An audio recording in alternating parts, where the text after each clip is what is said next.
What is up? What is up? What is up? Welcome to the No Life Digital Podcast. How is everyone doing this fine evening? Gaming. We got a lot of gaming to talk about. No Jerry, no tech today. We're just going gaming. It'll be a shorter one. I use the term shorter now because we can't do short for some reason. We don't know how. It's not in our blood to do short shows.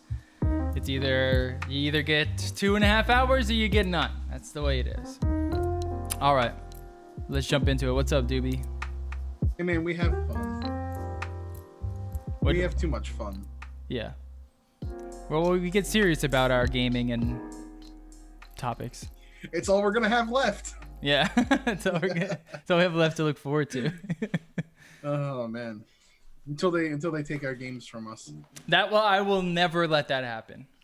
I will never. If that would be the last straw. Please not become Australia. Mm-hmm. Yeah, I would have to move. I'd move to another planet, or I'd have to go on some sort of like assassination spree. I think that would be the final straw. I'm pretty sure many others would as well. Yeah, no, gaming's too big of a business. Yeah, there's too much money in this. Yeah, just wouldn't make much sense. If you're in the chat, there's no Twitch support chat coming at you anymore. I figured that issue out. But what's weird is that I don't know how to add my own Twitter to this chat thing. So when I tweet, it goes up on the chat. I'm gonna have to figure that out. It's so confusing. This site. I didn't even know that was a thing. Yeah. Yeah, this site is all weird, man. It's all fucked up. So what you been up to? Anything fun? Usual. I did see a movie over the weekend. Oh, really? I went and saw Promare. It's an anime film. Promare? In the movies? Yeah, saw it in theaters. What's it called? How do you spell it? Promare. It's from Studio Trigger, the guys who did... Well, it's got a 92. Kill. Yeah. It's from the people who did Kill la Kill and Gurren Lagann, Darling in the Franxx, which I never watched. They did a bunch of other stuff. They came from...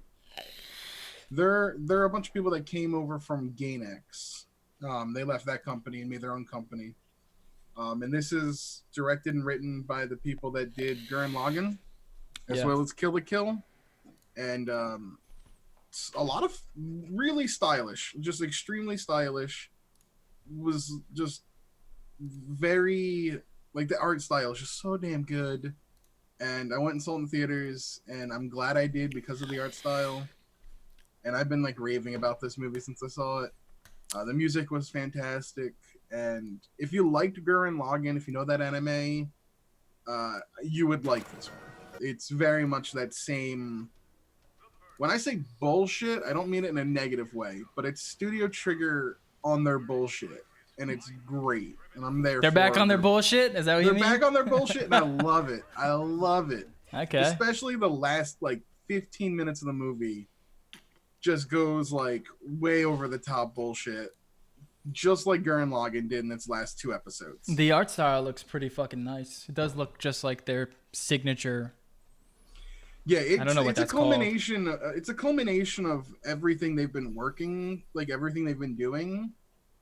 You can see all of the influences that Gurren Lagann had, all of the influences that Kill la Kill had, that Darling in the Franxx had, and they just kind of took it and made this movie, the original movie.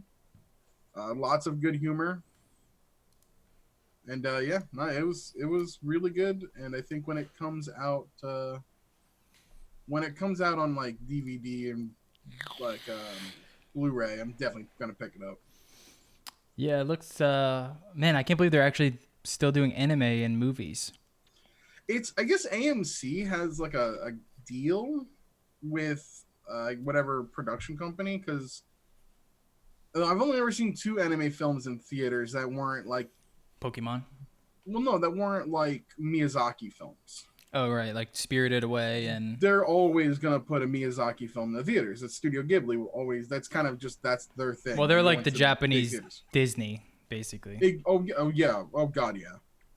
Look at Totoro. My God. Yeah. Um, Plus, but yeah, they're no, fucking I mean, amazing. Every movie he's ever done has been amazing. Oh God, yeah. Studio Ghibli. Like, what was the last one I watched? I rewatched. I don't know. I didn't watch How was it? The Moving Castle. I watched Princess Mononoke. So good. That one. That might be my man, favorite. That one hits hard. Yeah, that might be my favorite. Spirit Away is really good, and I think everyone would probably say that's their favorite. My first one I ever saw was Kiki's Delivery Service. Mm-hmm. I had that on VHS actually as a kid. Mm-hmm. And that's a great movie. And then I remember watching My Neighbor Totoro a couple years later. And then when Prince Mononoke, and then you had Spirited Away, I think, was after that. Spirit Away, but you also had Howl's Moving Castle. Oh, yeah. I think that was before them. That was before then. That's a really good one too. Yeah. They're all really good, and they all hold up. Is Nausicaa the Wind Valley one? That's another Miyazaki film, right? Yeah, that's a later one, I think. Yeah. That one I feel like doesn't get a lot of recognition. Yeah. Well, But, man, a lot of them are. A lot of them. It's like everyone knows like Totoro and Spirited Away, and like even Mononoke is kind of like a little bit more hidden than the others. Like Spirited Away is huge. Totoro's huge. But yeah, they're all so good, and I think Mononoke is probably my favorite. It's kind of like Pocahontas. It's kind of like a Pocahontas story. So if you like that stuff where it's like environmental awareness and it's pretty good. It's pretty fucking good. And the art's awesome. And what I like about Ghibli is like it's kind of quiet and peaceful a lot of the movie, if that makes sense. They're slow burns. Yeah. You gotta really be like you can't just passively watch them. You have to really sit down with it and let it kind of just wash over you. Yeah. Because it's more than just, the animation. It's a lot of it's the pacing, a lot of it's a bit of slow pacing, but I mean, that's what you get when you get into a Studio Ghibli film. Yeah, like Mononoke, like there's a lot of just like really peaceful scenes, and then you get into like the war, and it starts to, there's a lot of action too, but it's, it's the same with like Spirited Away. It's like there's scenes where you can just like kick back with some tea and just chill. There's no music. There's just like leaves rustling in the back and some little Japanese girl. And those scenes are important because they pop the other scenes out more. Right. When you look at Prince Mononoke with the war stuff, like you have these two very distinct styles of the action war scenes versus those peaceful scenes, and they like how they exist in the same film. Yeah. I could totally do a podcast about film breakdown if I really wanted to, because I really enjoy it. Maybe we should, because I also am like a big film nerd.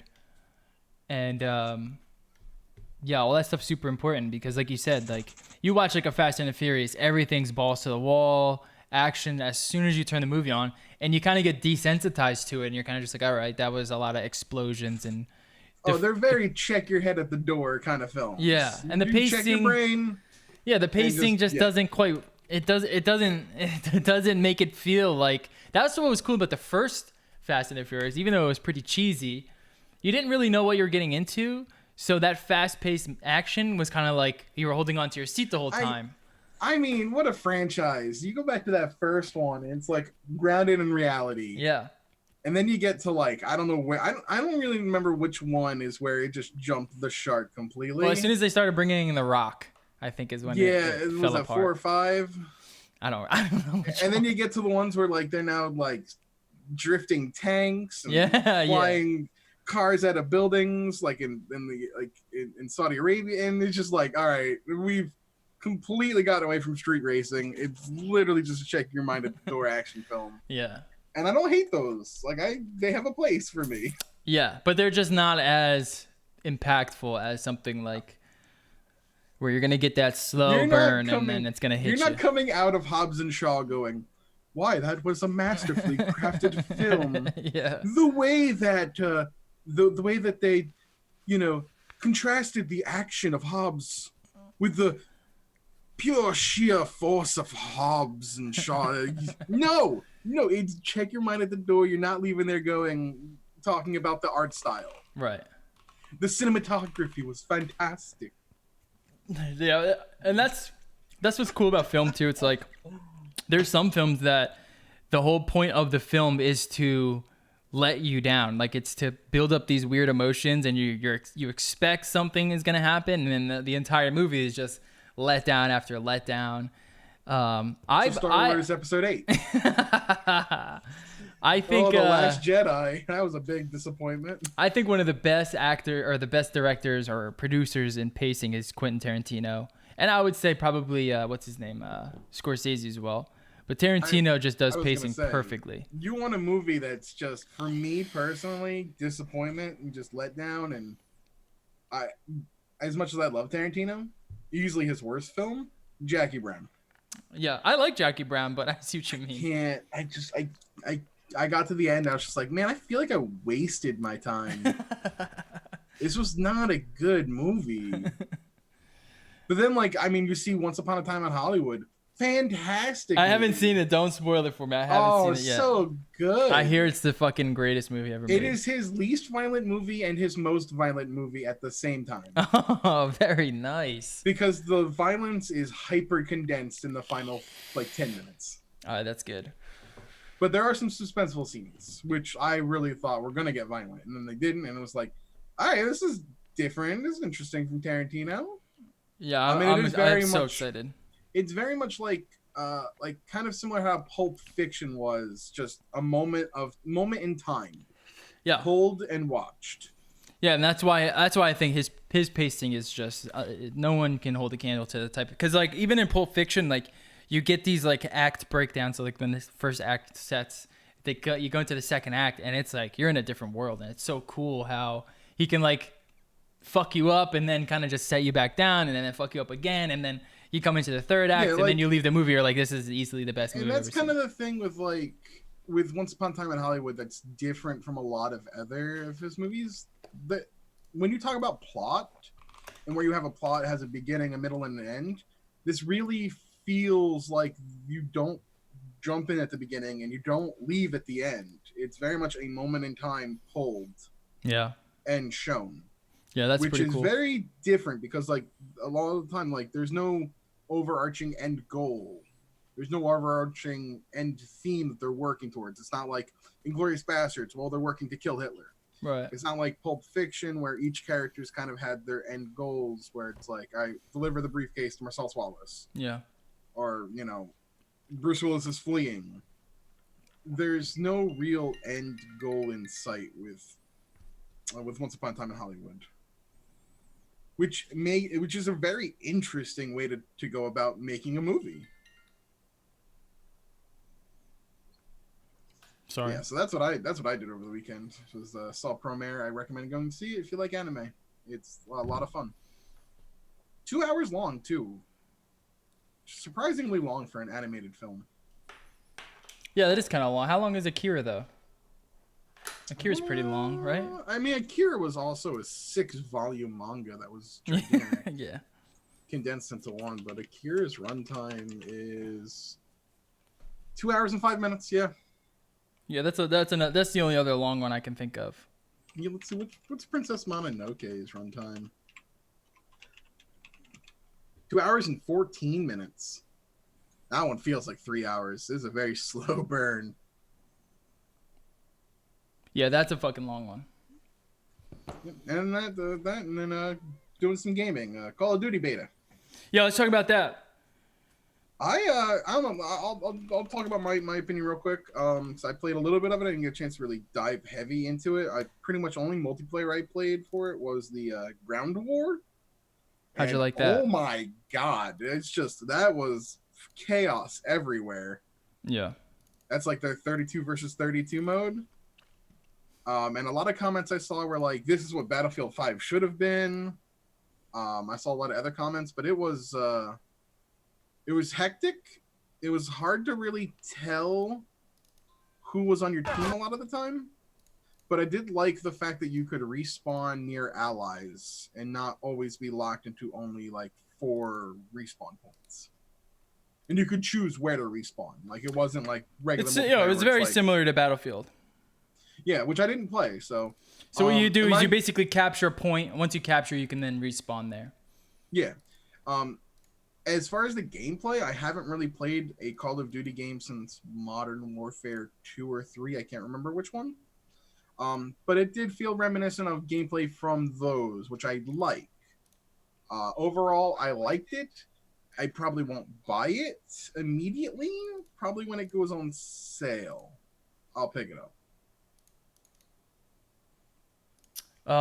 Give me 1 second. I'm trying to put up the footage. I thought it was fucking phenomenal. I did like how they did the beta. Like, it was easy to get into. It was pretty flawless to play. And Battle.net is I've had worse launchers to get into games, so Battle.net's not that bad. Yeah, it's not that bad.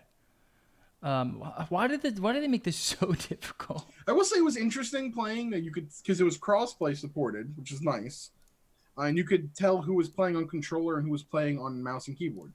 They specifically made it so you could see who the people you were playing with, what their preference was, what their controller scheme was. All right, there we go. 1 second, guys. It's an interesting thing to really show you that your opponent or your teammates are playing on keyboard and mouse or playing controller. I did not try playing on controller. I played only on keyboard and mouse. It felt pretty good. All right, there we go. Okay, sorry about that. All right, we got the footage on. Boom. All right, so here you go. You watch some of my footage. All right, so I'm a huge Call of Duty fan. I've played every single Call of Duty since the franchise came out. I'm not like MLG Pro League, but I'm pretty good. And this is a return to form. This is absolutely a return to form. The gunplay is exactly what I've been waiting for from Call of Duty. So a lot of the Call of Duties, for some reason, after Modern Warfare 2, the guns started to get very cheap feeling. Like they just felt, you got a lot of cool guns, but none of them really felt good. They didn't handle the way you expected them to. It was just very like, if you're in my crosshairs, you're pretty much going to be dead.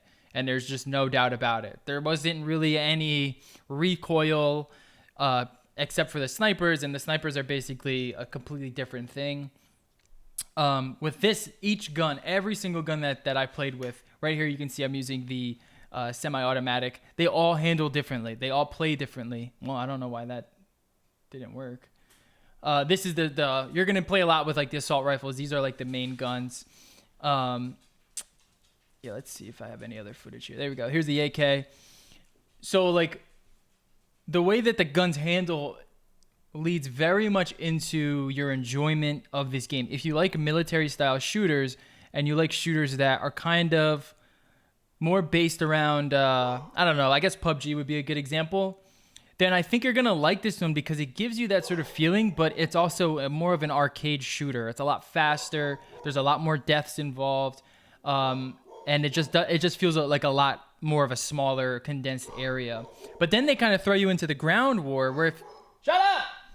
Then they kind of throw you into the ground war where you're in like this battlefield situation. You get the same guns, and then it turns very much into this sort of PUBG style where, you know, you really are paying attention to your deaths. You really are paying attention to your recoil. There's so many modes. There's Cyber Attack, which is very much like a Counter-Strike style, except two teams can go and get the bomb. So with Counter-Strike, you either play as the terrorists or you play as the other guys, and one team has to plant the bomb. Cyber Attack, you both kind of go against the bomb. You try to pick it up, and then you would plant it on the other team's sort of like servers, I think is what they are. Then there's Realism. Realism is basically the same sort of team deathmatch modes, except they take your HUD away. They take your HUD. There's no minimap. There's no nothing. You still get all your shit. You get all your powers. You get all of your kill streaks and stuff. There's just no HUD really, which is actually pretty cool. And then there's night vision mode. So they'll give you a map, and then they just throw fucking night vision on everyone. And that is so fucking awesome. I had such a blast with night vision mode because, I mean, that's where things get really, that's where things feel real. You know what I mean? That's one of the reasons why I loved Modern Warfare 2. It felt like an actual, like this could be used for some sort of like training exercise. It was a little bit more arcadey, but it felt like they were paying close attention to all the real aspects of gunplay and military shooting. And this is exactly where I wanted them to go with this. You're getting really nice, crafted maps that aren't. They don't. None of the maps feel imbalanced. Some people don't like the cave map. I thought the cave map was phenomenal. You're getting a little bit more of like fluid motion, so you can kind of slide around a little bit. You can hop over a lot more stuff. You're getting many different power-ups, so you get like a field kit, which I like the shield, so you can like just prop up this awesome shield that you can kind of bipod onto and set up and control a zone, or you can get a drone and kind of tag some enemies. There's a few other ones that you couldn't get in the beta, and I'm excited to see them. I will say that I wish they had included a like introductory training, not like a training mode to like just kick you off, because I didn't realize until like maybe like an hour or two in that you had that, not just a grenade but a tactical thing as well. Yeah. Like C4 or a mortar or whatever. And in classic fashion, mind you, I haven't played, like I said, I haven't played Call of Duty in forever. In classic me fashion, I go through my first couple matches just straight awful, like 6 to 22 KDR, like really bad. Oh yeah, and then I have one match where I'm like 10, 15 kill streak, just because people keep running into my bullets. Yeah, And I'm like, oh cool, now I have a freaking drone strike. Yeah, and we still lost. That's what I'll say about Call of Duty as well. It's kind of it's a lot like these like battle royale games where you're gonna get people that are really, really good. They've been playing for years and years and years. They know how these guns work. They know how the mechanics work. So it's tough when you go up against them. But it's an easy enough game to start to like really start to get pretty good in this game. In ground war, I was getting sniped left and right. Yeah. And then you kind of learn like maybe I shouldn't you can't just like run really, once you're in. I wound up taking I can't remember what the name of the class was or whatever the loadout is, but I wound up just shooting bazookas at people. Yeah. Oh man, the ground war is so fun. I was a big fan of the rifles. So you get snipers and you also get just regular marksman rifles, like I don't know what they're called, an M11 maybe or M21. And these are like modern rifles. So you're not getting like the M1 Garand, you're getting like these tactical rifles that you can just put like a 2x or a 1x red dot on there and you can do some fucking work. And that was one of my favorite weapons in ground war, as well as just like running in with a sub. For whatever is it a light machine gun? The one that took like 15 seconds to reload. Oh yeah. But again, you also I actually haven't used any of those. Shot clip. Yeah, I haven't actually used the light machine guns in this game. I mean, pretty solid shooting. I didn't mind, like the recoil wasn't bad at all. Mm-hmm. Definitely not something. I think like in ground war, I think it all depends on where you're gonna respawn and where you're planning on defending and attacking, because it's not a ranged weapon at all. No. But if you're like respawning in tight quarters, that's like pretty a suppressor. solid for like it's pretty solid. Like enemies are running upstairs, you're just laying down fire. Yeah, I was actually upset when the beta ended. I wanted to keep playing. I cannot wait to get this fucking game. There's so much to it. Like they really added a lot. Now your gun attachments don't count for your points. So normally they gave you just like you only got like, I don't know, maybe it was 10 slots, and you would fill that up with your grenades. You would fill that up, like if you wanted 2 grenades, that would take a slot. If you wanted a tactical vest, that would take a slot. But now you can deck your gun out basically to as much as you want. You still only get, I think, 5 or 6 slots on your gun, but that doesn't count towards your kill streaks or what type of tactical weapon that you can have, or it doesn't do anything to your field weapon.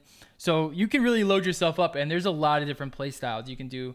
I do think that the assault rifles are basically what everyone's going to use. They're very, very fast, and the time to kill is very, very low. Whereas, the marksman rifles, they take about 2 shots to kill someone, 1 shot, a headshot. But, I think the assault rifles are just the easier option. And I was just doing work with assault rifles in this beta. So I would like to see the assault rifles actually have a little bit of a tweak there. Maybe see a little bit more recoil. Maybe not touch the damage at all. But, they shoot like a fucking laser. Most of them. Some of them fucking suck. Some machine guns are going to be very popular, as they usually always are. You're going to get the guy who kind of just runs around, hops up into, a close quarters combat area and just takes everyone out with a submachine gun. And then you have the snipers, the light machine guns, you have the shotguns. The shotguns need to be tweaked 100%. They're just way too weak. You can run up point blank someone right in the face and they won't die. That was a little bit disappointing. Yeah, I noticed that. I was like, I tried using the shotgun like twice. I was like, this shit sucks. Yeah, it doesn't. There's something wrong with them. I don't know what's going on with them. But everything else is just, everything feels so tight. The sound design is phenomenal, man. These guns sound so good. They feel so satisfying because that's what it all is, right? Like anytime you shoot a weapon in these type of games, it's really the sound of the weapon that kind of gives you that feeling of power. And this is the best I've ever heard weapons sound in any game. The graphics are phenomenal. Some people think things are a little too dark, so you'll see people that'll hide in like windows or doorways, and it's kind of hard to see. Yeah, I think that's a valid complaint, especially like when I was doing ground war in one map. It's like the inside of the buildings were it's hard to see the. Yeah, it sounds like it was hard to really tell if somebody was a friend or an enemy. Yeah. Oh yeah, there's a lot of the red tag on them. That was a big complaint too. It's kind of hard to tell who's who.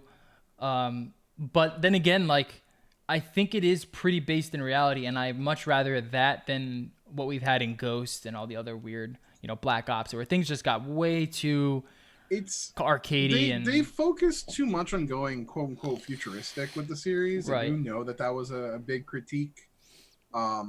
And this is Infinity Ward? Yeah. Or is this okay, so it's not Treyarch. No. Infinity Ward is the ones who did the original Modern Warfare trilogy, right? Yeah. Okay. So I guess the complaint is a lot of where's Treyarch Black Ops? Treyarch is Black Ops. But okay. I think they did. So I don't know. Yeah, Treyarch is Black Ops. Because there was also Advanced Warfare. And then there was that's Infinity Ward. They switch. So every other year, it's someone else. So Treyarch will be next.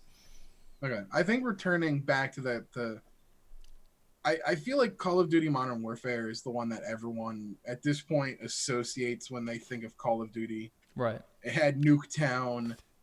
I'm assuming they're gonna have a Nuketown map in this one as well. For sure. Because that's like Nuketown is to Call of Duty what Blood Gulch is to Halo. Actually, I think Nuketown is a Black Ops map. So that would be next year. I don't know if Nuketown is in here. I think this one would be Rust. We would have Rust in this one. Rust? Yeah. I don't know. For me, like when I know it's just like the close map, really a real small map.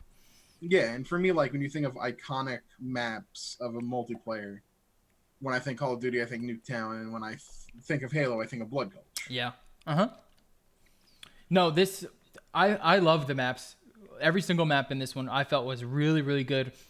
They're paced well. They're spread out well. This is where you're on like a shipping hangar, and there's like all sorts of like little areas. It's pretty small too. Like no map is too big or too small, except when you get into Ground War, where it's just a gigantic map, which is fun. But the problem with Ground War to me is that it makes me just want to play Battlefield. Like Battlefield still does that better. You got fucking planes and I mean there's none of that in Call of Duty. So as far as performance goes, for me, I had no issues. Top notch. Well. Call of Duty always performs really well. Some people are complaining about netcode. The netcode's not the best.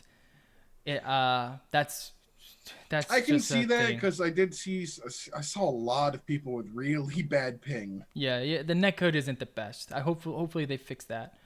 I don't know what sort of like tick that people were saying maybe it's a 20 hertz tick server as opposed to 60 hertz. I don't really know. You'll notice when you'll run across a corner and you'll be out of the line of sight of a guy and you'll still die. That's usually the sign of like bad netcode. So Apex Legends. Exactly. Oh, fucking that. I didn't have too much of an issue with netcode, but I did notice. I could definitely see why people were complaining about it. Also, just in terms of performance, everything felt great. I was running 60 frames per second, streaming, listening to music or watching movies. Like, no issues there. Everything on full ultra, and I have a 1080 Ti. So anyone with less than that, you could probably drop it down. You would have 60 frames per second easy. They always do really good performance-wise. Overall, I'm just super excited for the beta.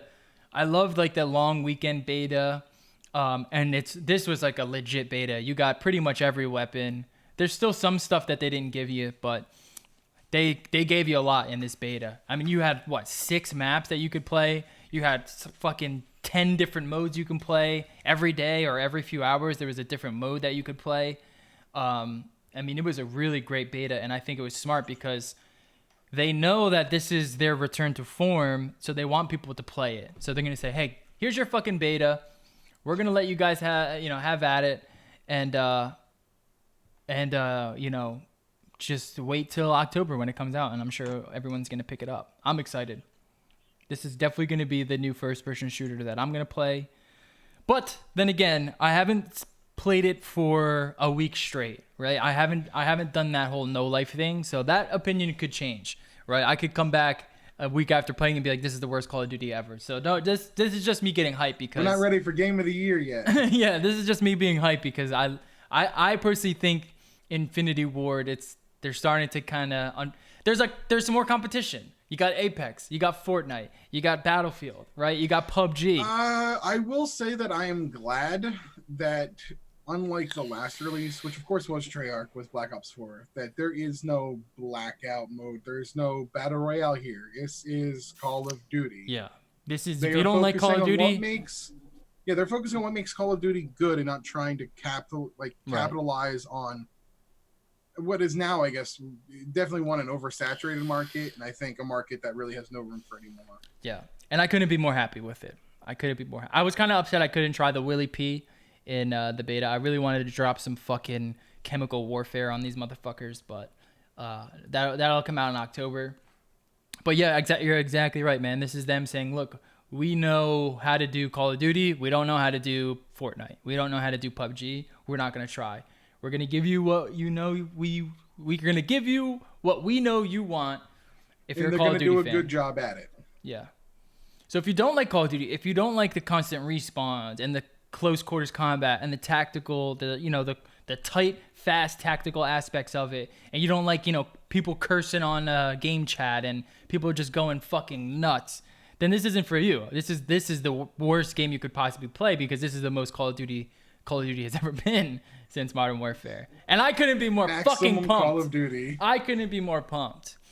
I'm still more pumped for Last of Us, which we will talk about. Should we talk about what do we got next? Oh, you got another game that you want to chat about, right? Oh yeah, I picked up. It came out last Tuesday. Why are you picking up games? You haven't even played Astral Chain yet. Dude, September is stacked. I don't know what this game is. Go ahead. I got 2 more coming on Friday. Oh my god! Why don't you should just play like an hour of Astral Chain. I'm kind of done with Daemon X Machina. I haven't beaten it yet, but I'm kind of just done with the game. Unfortunately, like if I'm gonna give it a score right now, 6.5 out of 10 on that game. Okay. Just really good. Average. Just average. A little above average. Just a good game to wind down to, but not a game I can't play for more than 2 hours without just being bored. Okay, yeah. 2 hour spurts, and right now. So that is not a game for me. I need a game right now that's gonna make me think. And luckily, I picked up the Somnium Files on the Switch. It came out last Tuesday, but due to production issues with physical versions, the physical version didn't come out until yesterday. I did get the special edition, which is why I got physical.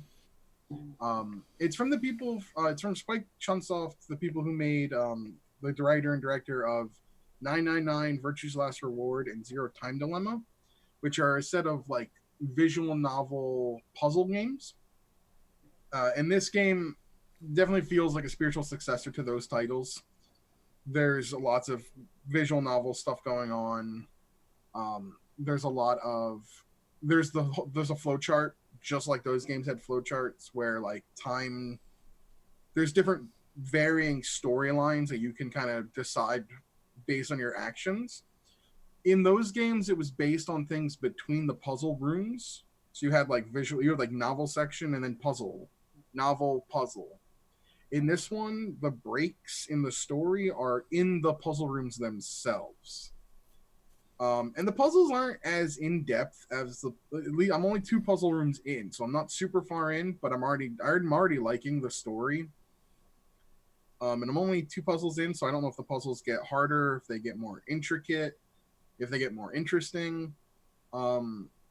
But I'm already hooked. Like, the story is really interesting. If you like murder mysteries, detective stuff, if you like Ace Attorney, if you like those visual novel puzzle games, I'm gonna recommend this one already. I know that I'm gonna like it. And if you like the Nonary series, this is for you. It's very niche though, so just leave it at that. Music's good, very anime as well, so perfect for me. Okay. September needs to stop. No, it needs to keep going. Code Vein and Dragon Quest XI Switch on freaking Friday. Mm-hmm. So I will be streaming some Code Vein on Friday. I took the day off of work. I love that. I looked at when I pre-order games, like, and looking when I do it. You call off ahead of time. And it's funny to me is like, man, these companies like announce games way too early. And I look at Nintendo and it's like 6 months out. I'll pre-order. I pre-ordered Code Vein June of 2017. That's how much it's been delayed. See, if you guys ever want to know, if you ever wanted to see the model of what not to do in game ordering, just follow Doobie's pre-order 2 years in advance model. Hey man, it means I don't have to pay later. Spend that money now while I have it. All right. Let's get into some news. Inside Xbox Roundup. So we saw some of this. We saw some of the xCloud stuff. Big con. No iPhone support. At least in the beta. Real quick on the Xbox stuff, we had 2 separate presentations yesterday, and we're gonna get into both of them. We had Xbox. We had Sony. Xbox was way too long, but at least it had personality. And it still didn't really show that much. Sony was way too short. Well, actually, no, Sony was good length. 20 minutes was fine. But there was like zero personality. It was just a voiceover, which made it feel like a commercial. And that's what they all are. They're all just commercials. I was okay with Sony's just because there's no games coming out. There's going to be a couple games. That's all I need to see. Yeah. Xbox has just felt like an extended episode and a very boring episode of like an IGN show. Yeah. Or like an Attack of the Show. And it was just from a presentation aspect, I liked the personality they were trying to do. I just don't like how it was an hour and a half. You just wish Olivia Munn was the host of it. Pretty much. It didn't need to be an hour and a half. They could have fit it into 45 minutes. They really could have. Yeah. I mean, they could have did the Sony way. But just showed the fucking trailers. Hey, I can do xCloud on my phone. Yeah, xCloud looks pretty cool. Because I have Android. Yeah. No beta support for iPhone. I don't expect it to happen either. I was disappointed that they didn't. Well, there was a couple things that happened. They announced a new pirate game that's not Sea of Thieves, and it's also not Skull and Bones. They're going to have 3 separate pirate games on Xbox. Yeah, but I doubt we see Sea of Thieves again. I think that franchise is over with. Well, it's on Game Pass, but I'm just saying that like they have I feel like 3 different pirate games that they all say they all incorporate different aspects of the pirate life. That's still a lot of pirate games. Yeah. Just do a pirate game like Witcher 3. Give me Witcher 3, but instead of fantasy, make it on the sea. Well, when CD Projekt Red gets into the pirate business, let me know. Yeah, exactly. They didn't announce any news for Master Chief Collection on PC. I was hoping we would get that. No. They didn't do anything with that. You got DayZ Livonia. People still play DayZ? I don't know, I guess. It's kind of a boring presentation. The only thing I did like, there was 2 games that I caught my eye. One of them did catch my eye during the Sony conference, but they went into it more. I didn't call it conference, the Sony video. That they went in more into depth with, and that was the it's the guys who made Oxenfree. Did you played Oxenfree? No, I have it, but I haven't played it. Kosanda loved Oxenfree. It's one of his favorite indie games when it came out. Yeah, here's cool. And it's a game about like 2 friends who die, go to hell, and they have to outdrink the devil to escape.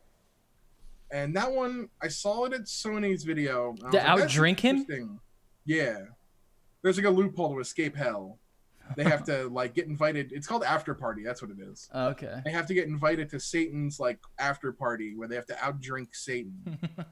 And it when they went more into depth with it on the Xbox video, and that sold me a lot more on the game than what Sony did.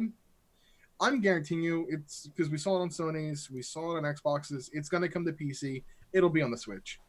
Easy, it'll be on the Switch. Oxenfree's on the Switch as well. Yeah. But that was an indie title that caught my eye, and I do like indie titles. And then there was the indie title from some maybe Swedish or Poland or Dutch company that was called Felix the Reaper. And that looked interesting. It looked like an isometric puzzle game where you play as this dancing reaper that's like this kind of fat devil, and you dance your way to kill people. It was weird, but it was also cute, and I will check that out. Okay. It's pretty odd. I do enjoy Xbox's promotion of indie titles. So Yeah, me too, but I just wish that they were bigger. I wish the indie titles were bigger. Like, I love these indie games, but they need to be more. I would like to have more. It's what you get when you're not paying $60 for them. I know, and I wouldn't mind paying $60 if you just gave me a little extra. Would you pay $60 for Dead Cells? Yeah, I yeah, would. you would. You would. I fucking would. That's I rare. would pay $60 for Cuphead too. That's rare. I've been playing Celeste, by the way. Wouldn't pay. Fantastic game. Fantastic. Wouldn't pay $60 for Celeste. No. That's the But thing. Like, only it's still- very, very rare that I would pay $60 for an indie game. Celeste, like the message in Celeste about mental health is so good. Yeah. It is so well done. Yeah, Celeste is God, that pretty game is cool. so good. But yeah, so that was pretty much Microsoft. It really wasn't all that much. No news on the console, of course. You're not going to get that now.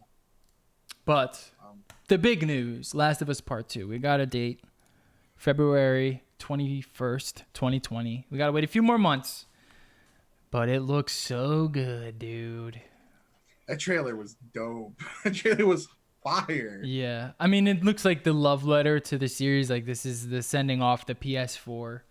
Naughty Dog has said that this is their most ambitious, their longest, their biggest title they've ever made. I'm so fucking And it looks pumped. like it.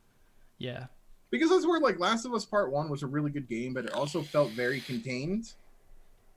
Where, like, the world didn't feel... It was not open. It very felt like this is just a singular track that I'm on.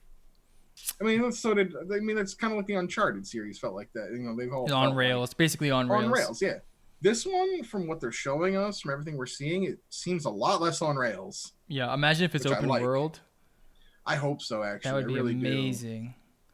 Because I mean, Because- you look at like Red Dead, and to me that sets a bar for like open world, like blockbuster open world, where it's just massive detail in a fucking gigantic, take you 3 weeks just to get through type of world. And imagine like Last of Us in that sort of environment where that would be amazing. And Last of Us 1 was a game that very much, like... It very much, even like when you beat it, it still felt like an introduction to this world. Mm-hmm. And now I want to see how living in this world is. And then we got to see our boy Joel. I ain't gonna let And you. he I ain't gonna looks let you go alone. Rough, man. He looks rough. Yeah, let me show the image of him. So you see, I'm like, glad he's back though, because that was the thing. It's like they didn't show him in the first trailer, and people were thinking like, is he dead? Is he gone? yeah, they had to give you a little Did something snippet. happen? Because she's playing his guitar. Yeah, you think he's? I think something happened to him in between part 1 and part 2 that led her to this life. Yeah, I mean, maybe this is the beginning. You know, we see him in the beginning, and then something happens, and then you don't see him, and then she's playing the guitar. For all we know, I'm just saying stress and things like that. Maybe she's seeing him. Maybe, Maybe he's not alive. Maybe she's just hallucinating him. maybe. You never know with these games, man. They pull out these gotchas. You know, one all thing the that they time. didn't show much of in the trailer is like this sort of like lesbian aspect that she's kind of got going on. Where that was like a big center point in the first trailer when it was at E3. I saw a tweet from some troll that just like leftist lesbian simulator? No thanks. Dude, you don't have to wow. play it then. Leave it to me, dude. You can miss out on a fantastic experience of storytelling and gameplay. Yeah, I'll be Bye. sure. See, what's funny is these people are so fucking. They're such losers, man. Like, I look at the views on this trailer and it's just all upvotes. People are so hyped for it. I mean, Naughty Dog. Okay, I didn't know when Insomniac got bought by Sony. I sat there and went, "Wow, Insomniac was not just a first-party studio to begin with." Yeah. Is Naughty Dog officially a first-party studio, or are they still not completely bought? No, I think they're Sony exclusive. I mean, you have basically what's his name as the cover of PlayStation, Nathan Drake. Yeah, that's true. But I don't know. That's a good question. Because, like I said, I thought for the longest time that Insomniac was a first-party studio, and they were not.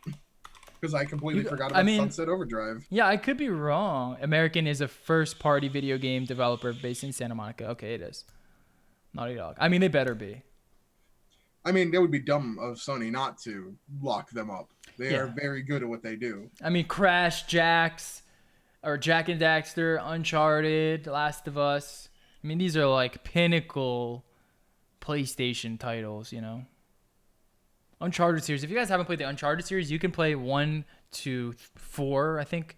And I mean, they hold up. 3 trilogy. There's the trilogy, on PS4. They hold up. That's really good. They hold up well. There's a reason why the Tomb Raider series adopted the Uncharted model. Yeah.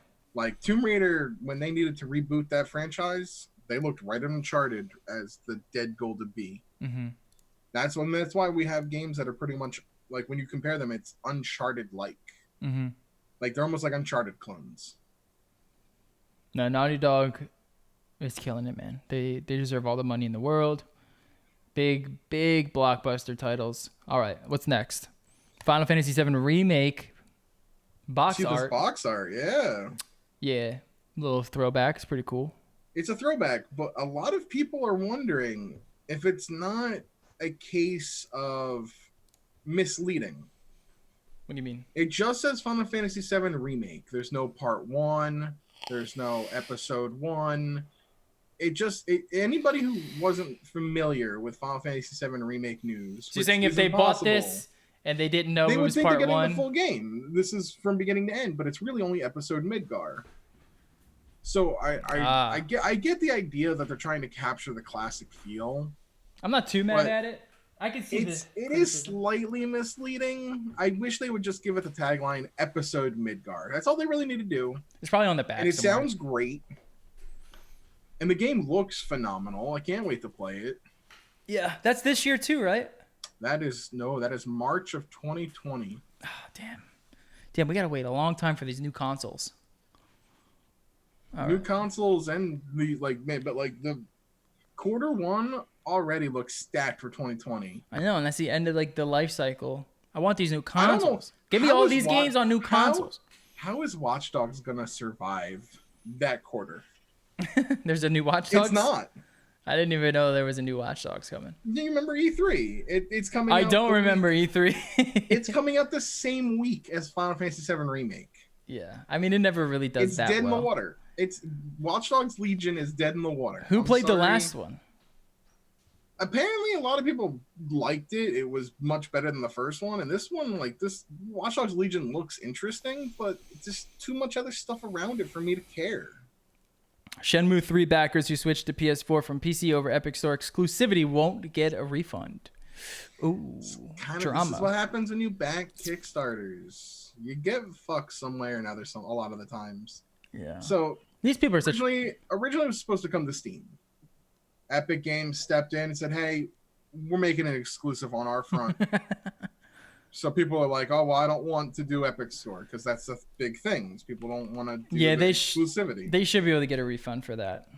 So they were told they had to switch from, they could switch their order from PC over to a different console. So they switched to PS4. Unfortunately, there's a problem with that because there's a thing with Sony and refunds with Kickstarter from PS4. So those users are now locked into no refund, which is unfortunate. And Shenmue 3 still doesn't look that good. Shenmue was cool because it was so different at the So time. I'm watching a Let's Play of Shenmue 1 right now. And Why? man, that game did not age well. No. It was cool at the That time. It game- was one of my favorite Oh, games at the It time. was super cool at the time, but that voice acting is so bad. Holy there's like you just talk to somebody and they're just like, "Oh, hello. I do not know where that is." No, the best are like the side It's characters so where he's like, "Hey man, can you go get my ball?" And it's like a fucking 80-year-old Oh no, man. you got your friend who lives in the dojo with you, and he's just like, "Oh, you want to go to Hong Kong? Yeah. Yeah, I will tell Inoue-san. That's a perfect You fucking. can't just do that. That's a Oh, perfect. but I will help you. Here's my piggy bank." That's a perfect And then you impression. go to like your like caretaker, and you're just like, "Hey, I'm gonna go on a vacation." And she's like, "Oh, okay, go on vacation." "Yeah, he's going to go to Hong Kong. Those situations with us killer. It's so fucking bad. It's so bad. It's hilarious. I know, but at the time, dude, it was fucking great. Also, I hope you all enjoy my impression. It's spot on, perfect. You can't find one better. Yeah, that's exactly what he sounds like. And if you don't believe me, go watch the game because it's exactly. Go what he play the game. Go watch the game. Yeah. It's you know how garbage. What was his name? Do you it remember is. his name?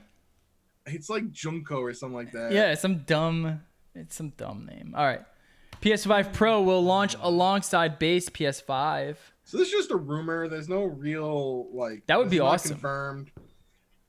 But it's interesting. Like we've been speculating on the specs of the PS5. What are the PS5 Pro specs going to be?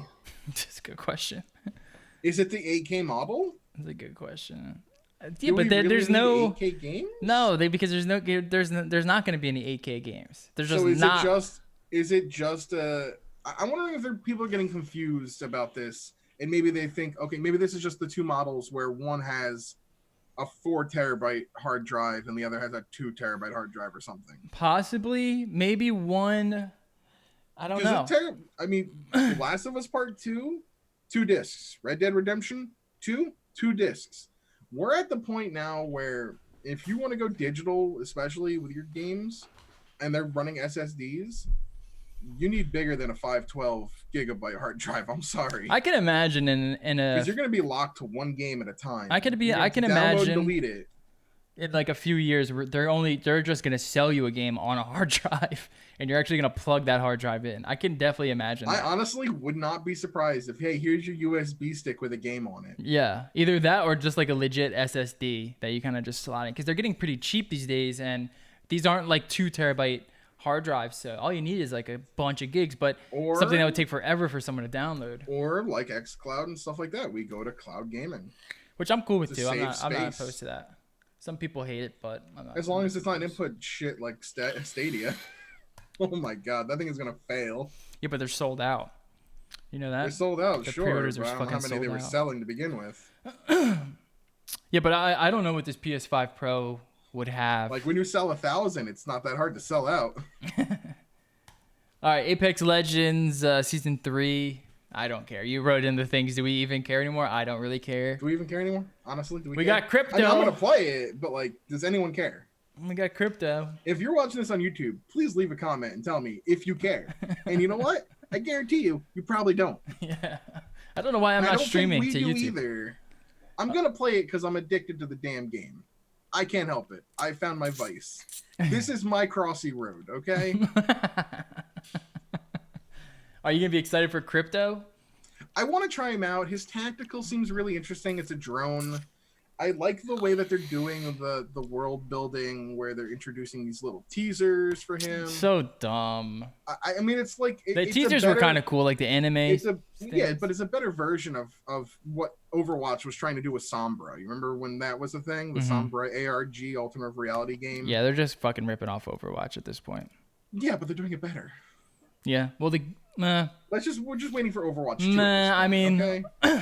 let's look at the specs or this. Actually, I will say I did play Overwatch not that long ago. Like, Overwatch I is great, a man. couple days ago, I did play Overwatch an is- hour of Overwatch. Overwatch is still beating it in terms of viewers as well by double. Oh, It of has course. double the viewers. Of course. I mean, I get me wrong. Philadelphia is building a freaking $50 million stadium specifically for the Overwatch. Yeah, they're gonna be upset when that stadium goes up and everyone's just like, we don't want to watch Overwatch anymore. And they'll still find uses for it, concerts. They've already said that. They'll just put different games in there. Yeah, I mean, put a Smash Brothers tournament there for crying out loud. Give me a Philadelphia Super Major. Dude, I'll fucking try out for the team. Yeah, but Philadelphia Fusion. yeah, for the Apex. I suck at Overwatch. Yeah, I'm not too excited for. I mean, I'll play it. I mean, I earned enough playing the Battle Pass to afford a free Battle Pass, so it's whatever. Yeah. All right. I wish they would just add a new fucking map already. I really wish they would too, honestly. Like, changing the map was cool, but like it's been too long. Yeah. I need some, and they did a few little things in there. It's like, oh, here's Octane's town, where it's kind of like a motorbike area with jump pads, and that was kind of cool. And then they did the Wraith Lab, which was kind of cool. No, it was not. What's up? The Wraith one was so dumb. It was okay. Everyone spawned in a little fucking closet, and you just fucking whopped each other, and then you had to playing Caustic. Spend another 5 minutes getting back into the game. Yeah, that's why you play as Caustic and just throw traps everywhere because everyone dies. It's great. It was so dumb. It was funny at first, and then it was like, why wouldn't you drop there? It's like, I know. It just made no sense why they would ever do that. So who knows? It would have made more sense if they would have like dropped you in like an open field where you had room to kind of do stuff, but they drop you in like a room, a tiny room. Crypto is just really interesting because his tactical is this drone that can like open and close bins and doors and grab banners. So when you're, can it spot enemies? It can spot enemies. Oh, that's pretty cool. It has, and once it explodes, so somebody shoots it, it has a 40-second cooldown to respawn it. Oh, so it's and quick. Then his ultimate is essentially it like makes the drone into one giant arc star, like an EMP burst.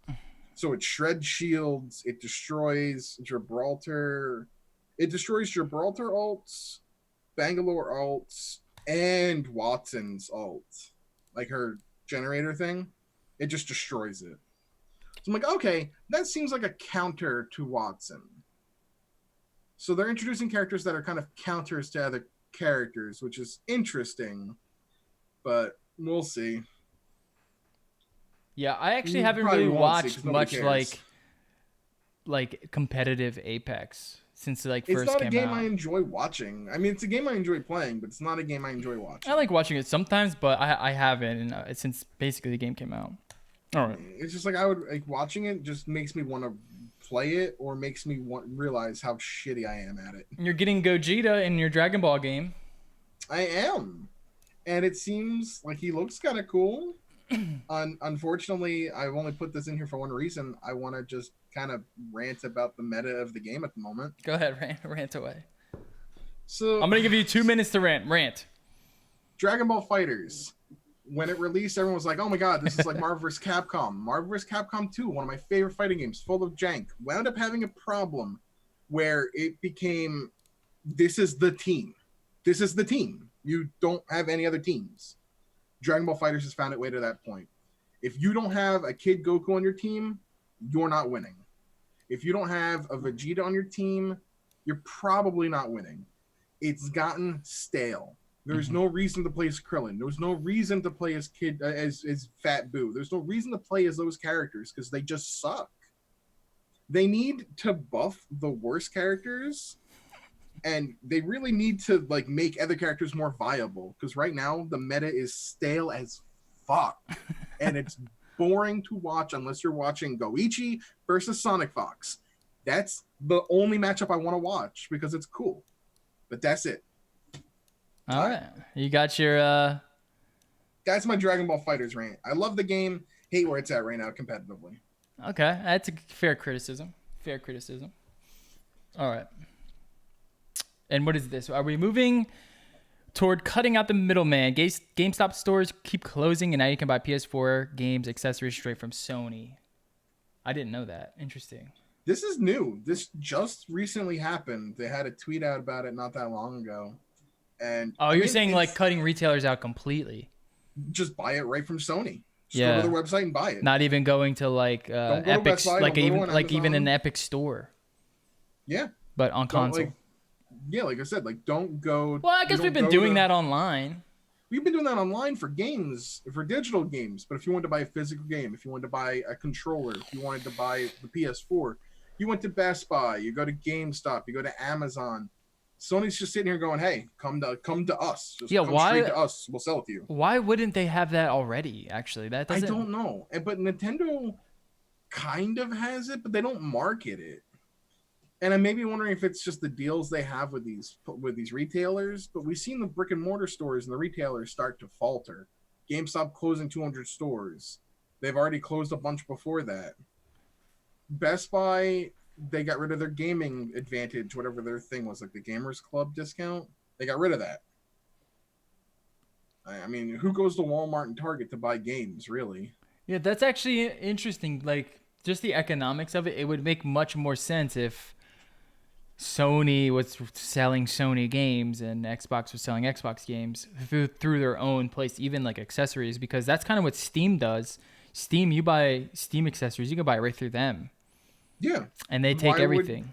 Yeah, they take the whole cut. They don't have to pay GameStop a certain amount of money to put it in a certain part of the store. Well, I'm sure it's probably the other way around. GameStop is probably like, we'll buy your wholesale product, whatever you want, right? It depends. So GameStop's layouts, the quote unquote prime real estate is actually paid for by the companies. Because if you want that, like when you walk in and you look to the left, the first thing you see, that's prime real estate. So maybe Nintendo wants that. Nintendo wants to be the first thing you see when you walk into GameStop. Get your attention immediately. Yeah, but that might be more of a publisher deal, right?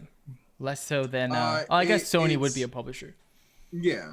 But it's definitely for like the big three companies, like where they put their stuff is there's certain...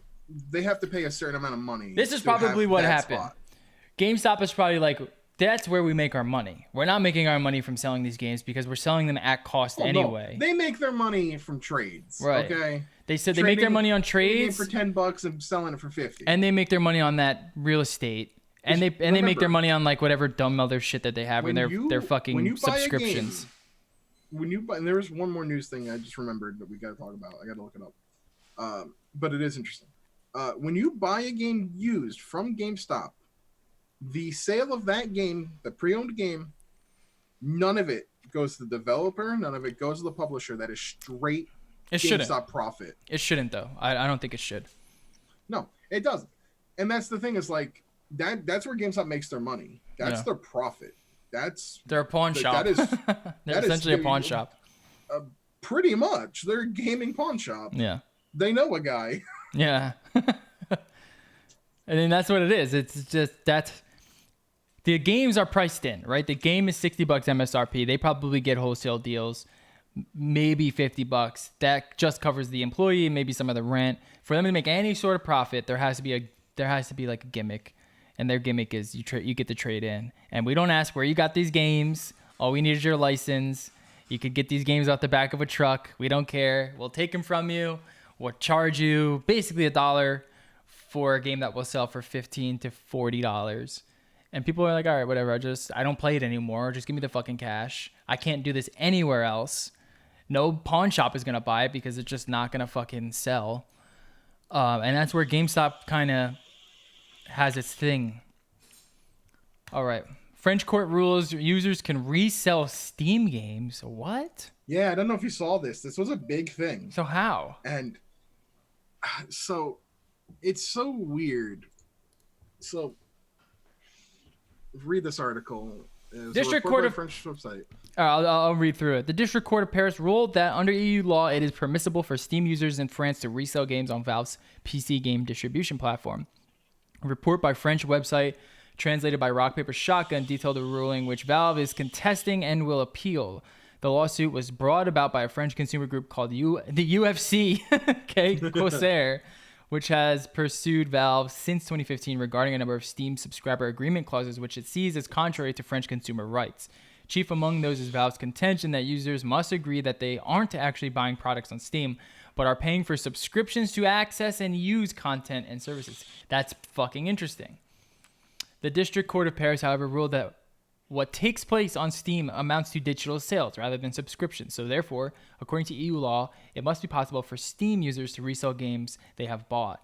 That's because EU law states all goods sold within EU must be able to be resold without permission from the person who originally sold them. I like that. I do like that. So here's the thing, though. This is where it gets really weird. And unfortunately for French gamers, I think they lose out. They can fight this. They can fight this, or they can pay whatever fee they're going to have to pay, like a fine for doing this. So I think it's just a $50,000 yearly fine or $500,000 fine, whatever it is. They could easily pay that and just be done with it and continue business. They could fight this, probably lose because I think the EU law is pretty clear here. Right. Or they can simply just pull out of the French market completely. Yeah. Just completely withdraw all support from French market. And honestly, that's probably from a business standpoint, it's probably their best bet.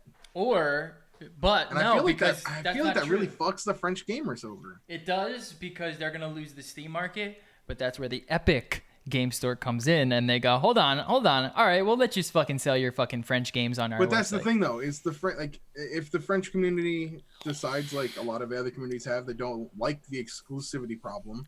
Now they're forced to only have one option, which is Epic Game Store. They're not going to be happy about that. Yeah, but you know what? This will leave room open for someone to come in, hopefully, and try to help them out, because I like that law. I think that law does make sense. You're buying these games. It's great. You're buying these games. You're not fucking subscribing to anything. That's such bullshit. No, the idea that you're subscribing to something for $60, by the way, you're subscribing that you never pay again. You never pay again. It's not like a recurring subscription. Essentially also sets up this problematic scenario, in which case they say, oh, well, we're going to cancel your subscription. Right. But I paid $60. But you were only subscribed to it. You don't actually own it. You're out $60 and you're out the game. See, did you know that before this? To delist it. Did you know that was a rule on Steam before this? No. Me either. I knew you couldn't really gift anything. Yeah, but you probably thought you were buying. That you owned it. Yeah. So now everyone knows that they have this fucking stupid subscription clause in here, and they can basically say, all right, we don't want to give you your subscription anymore, and we're not going to sell you the game. When do the other companies start to uphold that as well? When does Sony, Microsoft, Nintendo go, oh, you bought that game digitally, you don't really own it. Yeah. This is why I buy things physically, because I do own it. But see, the thing is, if Sony and Xbox and all of them wanted to sell their games in France, or anywhere in the EU, it's not just France, anywhere in the EU, they would have to say, okay, you buy this game, you own it. If you buy it digitally. This makes me wonder why this wasn't a thing that we heard about remember way back when the PlayStation 4 first revealed, was first revealed, and the Xbox One was first revealed, and whatever company it was like, you can share your games with your friends because you don't need to have a constant internet thing or whatever it was. Right. I feel like the EU would have been like, hey, we can't resell our games. That's a problem because the EU law says you must be able to resell it without permission from the person who originally sold them. Yeah, this is super interesting. I didn't know That's Steam. That's a really interesting law. I didn't know any of this. We had it. I really wish we had it here. Yeah. I mean, dude, the more and more I hear about the UK, the more I want to move there. This isn't the UK though. This is the EU. The UK's you're right. You're right. The EU. Yeah, that's a different. Time to move to. Finland is nice this time of year. Time to move to Amsterdam. Exactly. But yeah, I think this law makes sense. I didn't know that Steam was being scummy about this shit and trying to say, "Hey, we're just giving you a subscription." Everyone knows this now, right? I mean, this better be a big fucking thing. Valve is. If everyone wants to talk shit about the fucking Epic Store for being a fucking piece of shit store, I want to hear everyone go crazy that Steam doesn't even sell you fucking games. If it's just a subscription that they can cancel at any time. I mean, between Valve's god awful Steam marketplace, between the fact that they make all their money off of Dota 2 at this point, they really don't care about making games. You're never going to get Half-Life 3. It's never going to happen. The moment you get Half-Life 3 is the moment Steam allows you to resell games. Not telling you, but you can infer it, that they're losing business hard. Mm-hmm. If Epic Game Store was to all of a sudden rise up and just steal all of this business away, Valve would be on the ship immediately going, we have Half-Life 3 exclusive on Steam Store. Yeah. You know what? Because they make so much money off that marketplace. They make so much money off of Dota 2. Yeah, but that only lasts so long. I'm telling you, man, Epic Games Store is eating into their profits, and it's only going to get worse and worse. This is. I hope they do. This is big. Competition is better. Competition is good. Yeah, this is big, and we need. I'm sorry. I say this is right wing doobie talking. Competition is good. This is exactly how you want a market to work. This is exactly it. Also, Call of Duty, right? You get all these fucking awesome first-person shooters in. Who the fuck played Black Ops, right? Last Black Ops, no one. It was fucking stupid. Now we're getting some good Modern Warfare back into the fucking ecosystem. Competition, the better. Yeah, we'll end it on that. I like ending it on that. More competition, the better. You heard it here first. Doobie is now a conservative. We transformed him. It took only 3 years of the No Life podcast, and we finally got him. Shout outs to my homies. Gay rights. There you go. Do you have something to tell us, Doobie? Centrist. Oh, okay. Yeah, aren't we all centrists? Hey, just remember, I got like 10 family members. Okay, let's be honest. The centrists get the guillotine first. That's what they always say. All right. Yeah, I didn't know Steam was being this scummy. The free market will win in the end. Hopefully, it wins in the vaping market. We'll see about that. Huh? How about that? There's no free market there anymore. Oh, it's a dead market. Yeah, it's dead free market. All right. We're out of here. No tech today. Jerry's out driving somewhere. We'll catch you guys next week. We'll catch y'all later. Peace. Deuces.